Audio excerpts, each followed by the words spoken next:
Hi friends. வீட்ல கொஞ்சம் கொஞ்சம் சேஞ்சஸ் பண்ணலாமே அப்படின்னு சொல்லிட்டு இப்போல்லாம் வந்து சாதம் வடிக்கத்தான் செய்கிறேன். வந்து எனக்கு வடித்த சாதமே பிடிக்காது. பிடிக்குதோ பிடிக்கலையோ நம்ம ஹெல்த்துக்காக இனிமேல் வடித்த சாதம் தான் சாப்பிடணும்னு சொல்லிட்டு எனக்கு ஃபஸ்ட் டைம் வடிக்கிறதுனால நான் இந்த மாதிரி ஒரு பாட் வந்து வாங்கிக்கிட்டேன். அது ரொம்பவே யூஸ்ஃபுல்லாக இருக்குது. இதை வந்து இட்லி சட்டியாகவும் நம்ம வந்து யூஸ் பண்ணிக்கலாம். மல்டி பர்பஸ் தான். இதோட லிங்க் வேணும்னா நான் உங்களுக்கு வந்து கொடுக்குறேன். அதுக்கப்புறம் குட்டீஸ்லாம் லீவில் இருக்காங்க இல்லையா, ஸோ அதனால் ஏதாவது ஒரு ஃபிசிக்கல் ஆக்டிவிட்டி ஈவினிங் ஆனால் அவங்களுக்கு கொடுக்குமேன்னு சொல்லிட்டு நான் எப்போல்லாம் வெளியில் வந்து இந்த செடிகளுக்கெல்லாம் தண்ணி ஊற்றிட்டுருக்கணும், கிட்டத்தட்ட ஒரு 45 மினிட்ஸ்க்கு மேலே ஆகும் தண்ணியெல்லாம் ஃபுல்லாக பாயறதுக்கு. வாழை மரம்லாம் நல்லா பெருசாகிடுச்சு. அதனால் அப்போ வந்து ஃபுல்லாக வந்து அவங்க ஒரு 1 ஹவராவது சைக்கிள் ஓட்டி விளையாடுவாங்க. குட்டீஸ் வந்து பூவெல்லாம் பறிச்சுட்டு வந்து எனக்கு வந்து கொடுப்பாங்க, அந்த ரோட் சைடு இருக்கிறது எல்லாத்தையும்.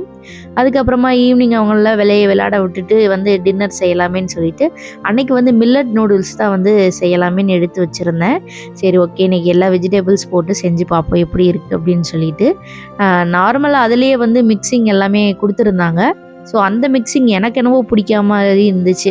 வெறும் நூடுல்ஸ் மட்டும் வச்சுட்டு நம்ம இஷ்டத்துக்கு செஞ்சுருக்கலாமேன்னு சொல்லிட்டு அப்புறம் மதியானம் ஃப்ரிட்ஜெல்லாம் வந்து க்ளீன் பண்ணி வச்சுருந்தேன். ஸோ அது எல்லாத்தையுமே நீட்டாக மறுபடியும் எடுத்து ஆர்கனைஸ் பண்ணி வச்சுட்டேன். அன்றைக்கி நாள் எனக்கு இப்படி தான் போச்சு.